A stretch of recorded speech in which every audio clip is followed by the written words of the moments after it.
नमस्कार। आज की हम लोगों की टॉपिक है लॉर्ड लीटन।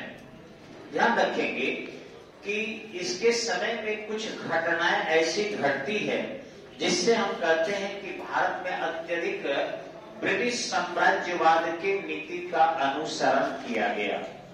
लेकिन इतना ही नहीं, बल्कि इन चीजों से जो हमें अंग्रेजों के इतिहास पढ़ाए जाते हैं प्रशासन में, बहुत कुछ सीखने का मौका मिलता है और हमें सीखना भी चाहिए कि क्या क्या हुआ था इनके समय में।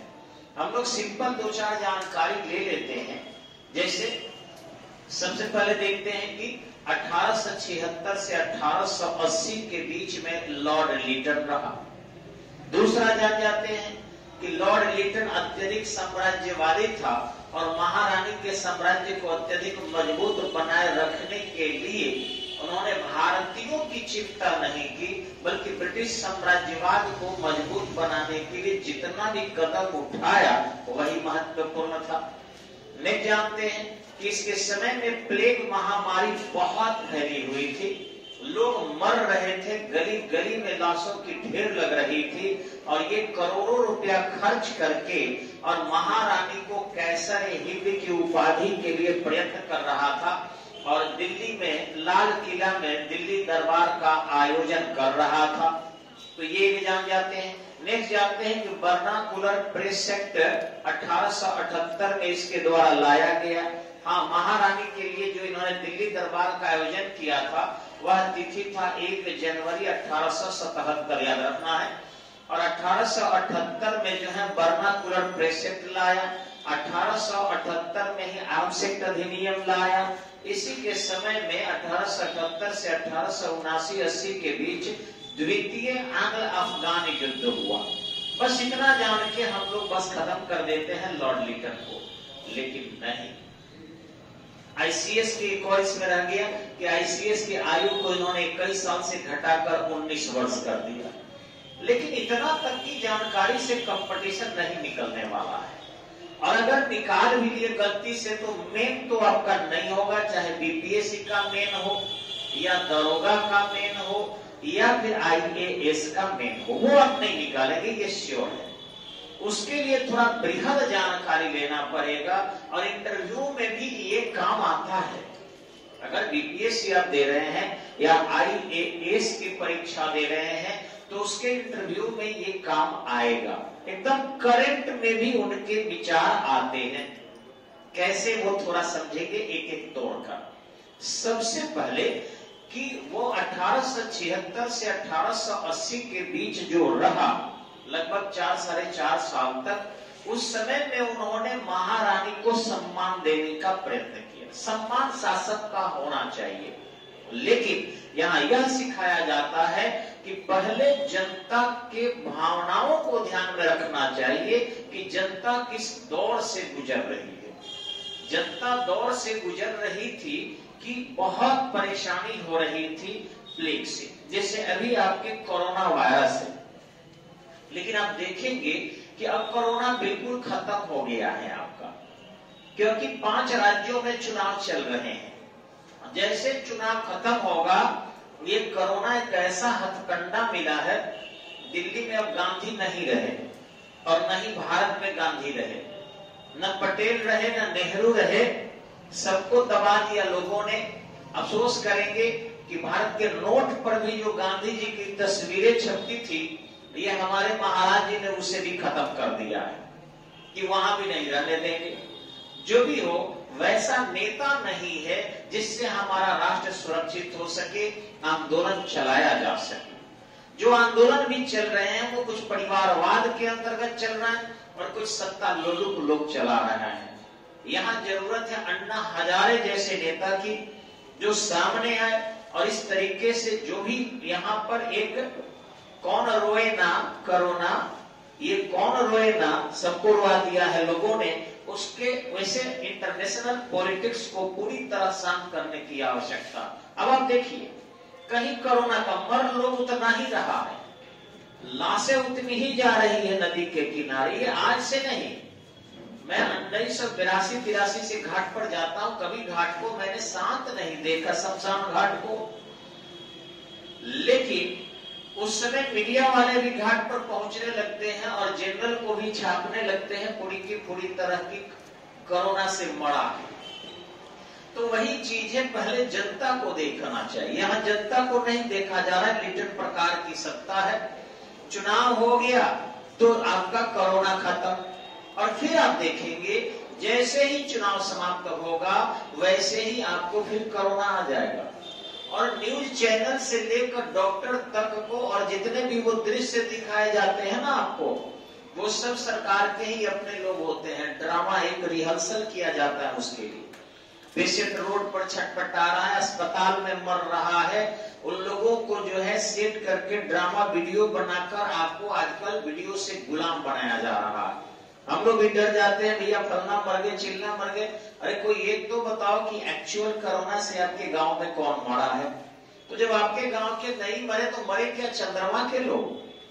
ये सब हवा पानी है और बर्बाद करना है। खैर छोड़िए, लिटन के समय में एक्चुअल लोग मर रहा था, प्लेग महामारी थी, और इसके बावजूद भी लिटन दिल्ली के दरबार के आयोजन में करोड़ों रुपया खर्च किया और महारानी को कैसर हिंद की उपाधि दी गई।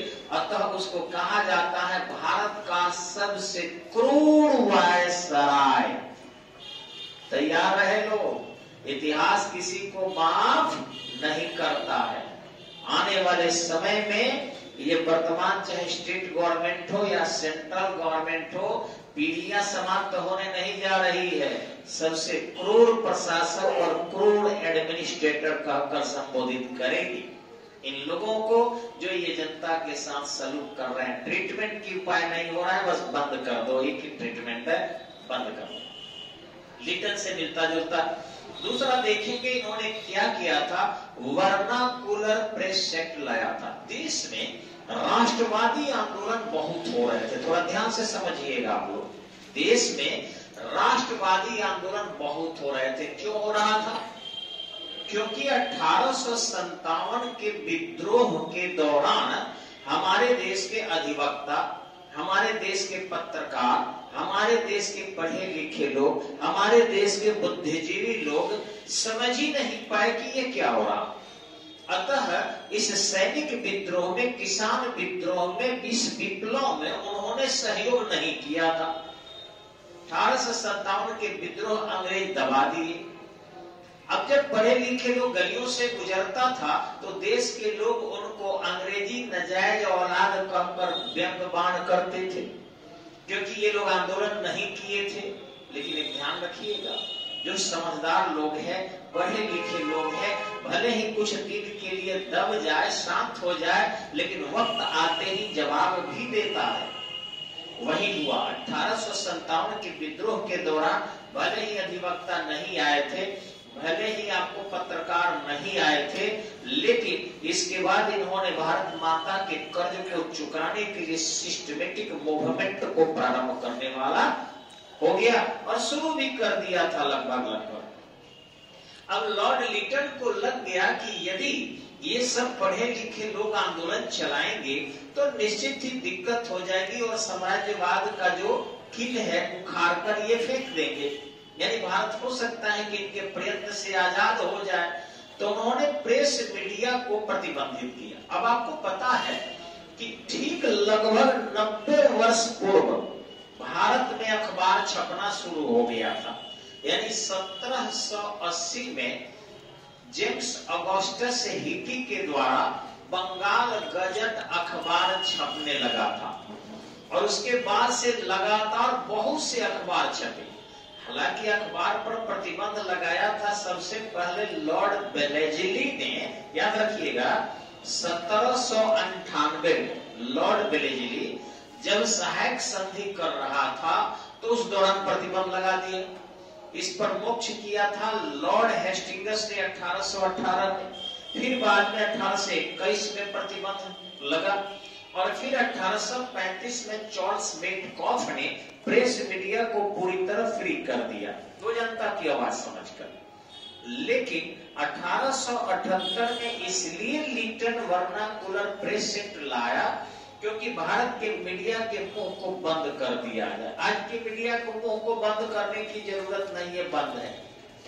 जो उनको ऐड देते हैं, प्रचार के खर्च देते हैं, जो उनको जो है रहने सहने की व्यवस्था, उनकी सुरक्षा देते हैं, उसी के गुण गाते हैं। आज की मीडिया में उतनी स्वतंत्रता नहीं है जितनी होनी चाहिए।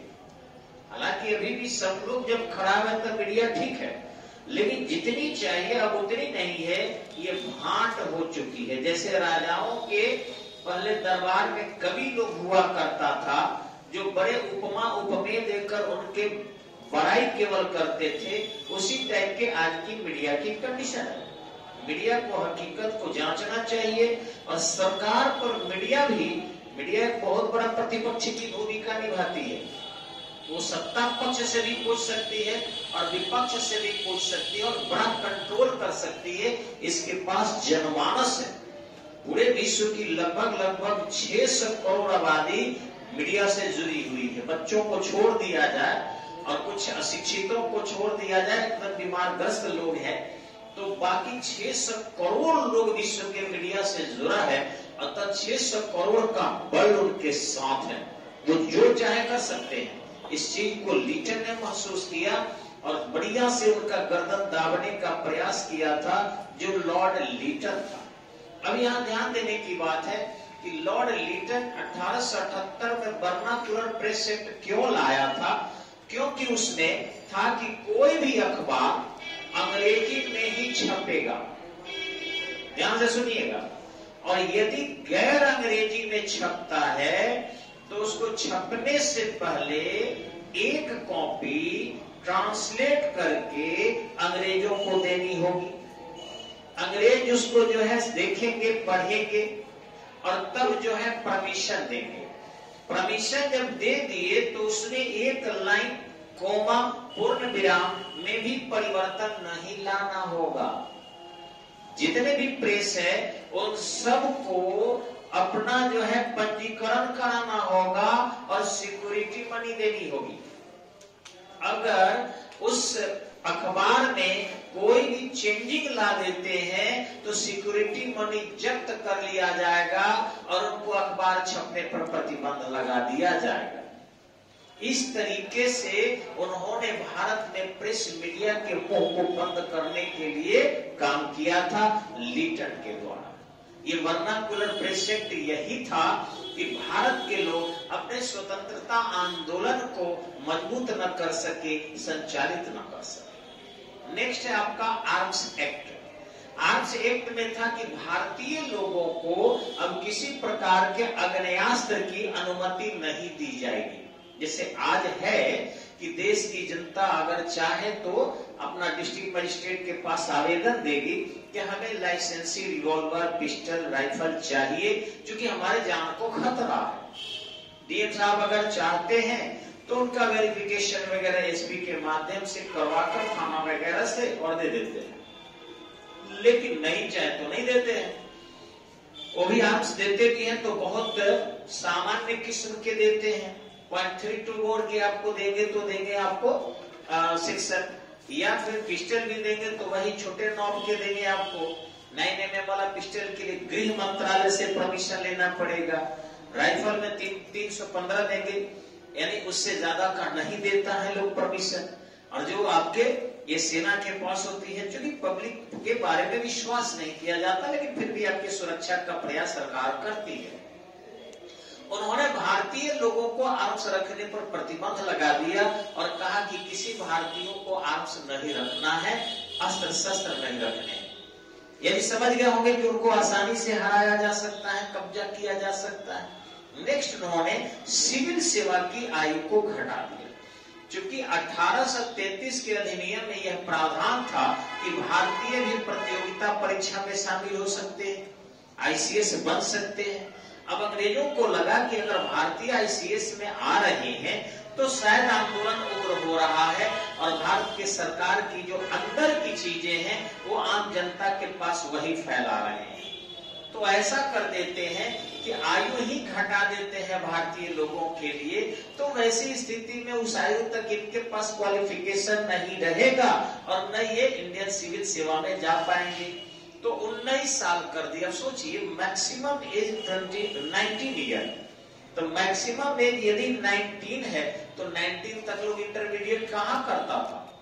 हम लोग तो 12 साल 13 साल में देखे, पहला क्लास में पहले एडमिशन हुआ करता था। उस समय नहीं, हम लोगों के समय। आज ना हो गया कि बच्चा जन्मे लेते टट्टा हेलो हाय बाय समझने लग रहा है, और एकदम लोग अपने पढ़े चाहे नहीं पढ़े अपने उम्मीद में बच्चों के भविष्य मार रहा है। एकदम स्पोकने में डालेगा, अंग्रेजी में डालेगा, कंप्यूटर सिखाएगा, और बड़ी खुशी होता है लोगों को। हमारा बबुआ मोबाइल ऑन कर लेता है, फोन पर बतिया लेता है एकदम से आऊ आऊ आऊ। तो इस तरीके से यानी खुश होता है लोग, लेकिन रियल में जब उसको पढ़ाना होता है तो नहीं खर्च करेंगे लोग। अभी हम लोग देखे हैं कि साधारण प्राइवेट स्कूल में एडमिशन फी 18,000 रुपया, और 18,000 उस लमटुआ के लिए लोग पैसा दे रहा है। लमटुआ बच्चा के लिए क ख ग घ सिखाने के लिए, जो पापा मम्मी सिखा सकते हैं, संस्कार के साथ सिखाएंगे। घड़िया स्कूल में जो खोल कर सब जो कहीं कुछ नहीं हुआ वहां जब बच्चा आ रहा है अपने जिंदगी बनाने के लिए, after matric, after intermediate, after graduation, जहां उसे जॉब में जाना है, तो गार्जियन 2000 का नोट्स भी नहीं खरीद रहा का, तो पैसे नहीं है। फोन करके पूछता है ये 2000 कौन सी के लग रहा है सर? 4000 का क खरीद देगा, ABCD खरीद देगा, A फॉर एप्पल। लेकिन 2000 रुपया में पूरे जिंदगी बनाने वाले नोट्स खरीदने में उसको परेशानी होती है।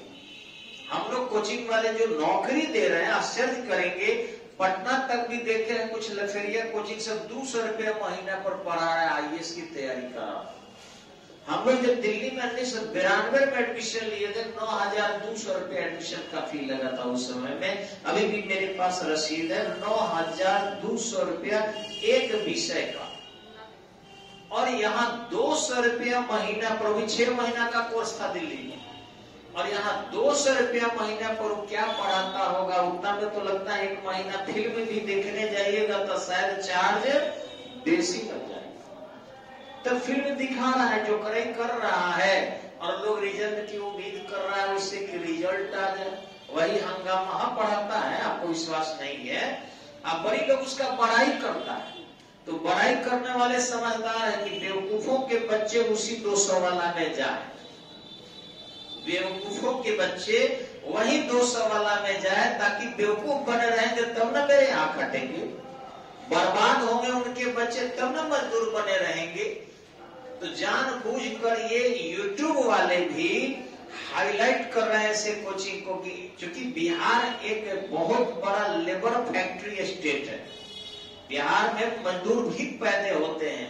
यहाँ एक ऐसी फैक्ट्री है जहाँ बिना कोई उद्योग और पूंजी लगाए लेबर पैदा करते रहो, और ये लेबर पता है कहाँ कहाँ है? भारत तो भारत के बाहर भी बिहारी लेबर के रूप में सैकड़ों काम कर रहे हैं हर जगह।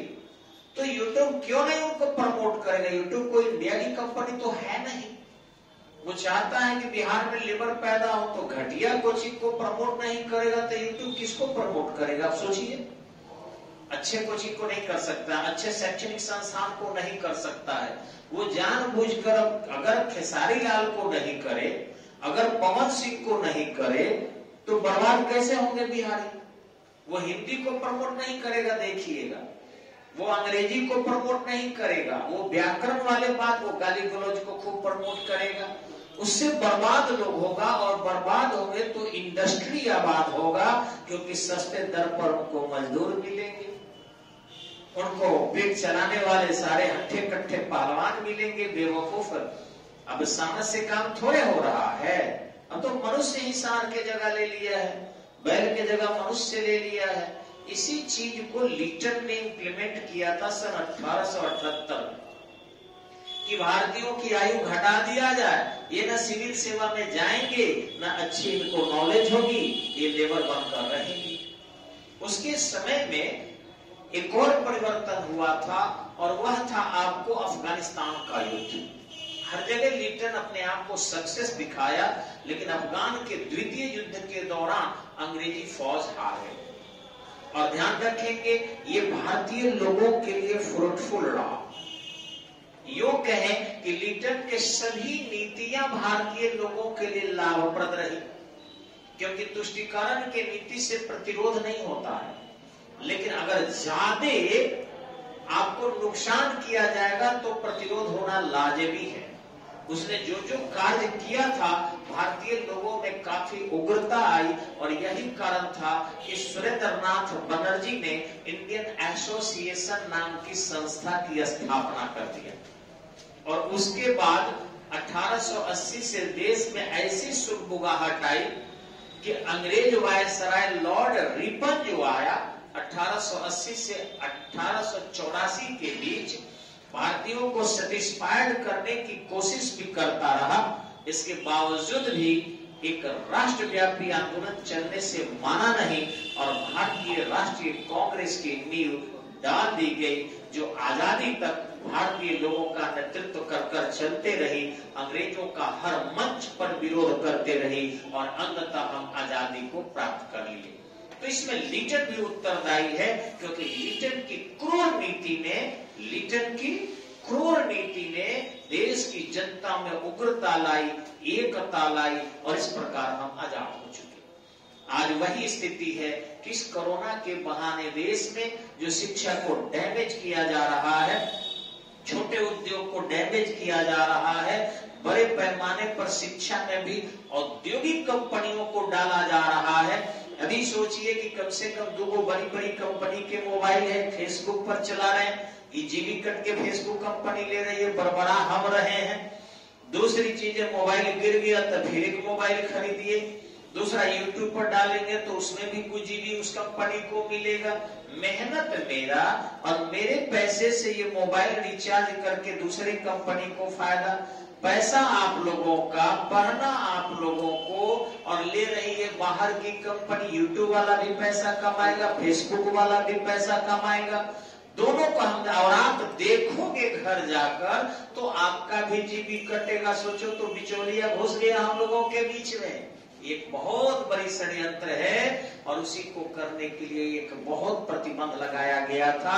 आने वाले समय में इसमें उनको बेचने के लिए गांव में फेरी वाला नहीं घुमाना है। अब इस पढ़ने के बहाने तुम देखोगे तो चेहरा सुंदर करने की दवा, पिंपल्स की दवा, बाल कला करने की दवा ऐड आएगा, पुरुष स्टेमिना बढ़ाने की दवा, पता नहीं क्या क्या दवा, इतना ऐड भेजेंगे कि बैठे बैठे कोई ना कोई ऐड पसंद आ जाएगा तो उनकी दुकानें भी चल जाएगी।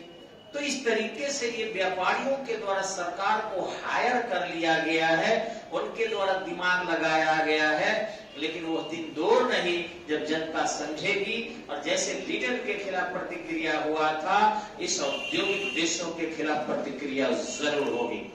तब तक के लिए इतना ही। नमस्कार।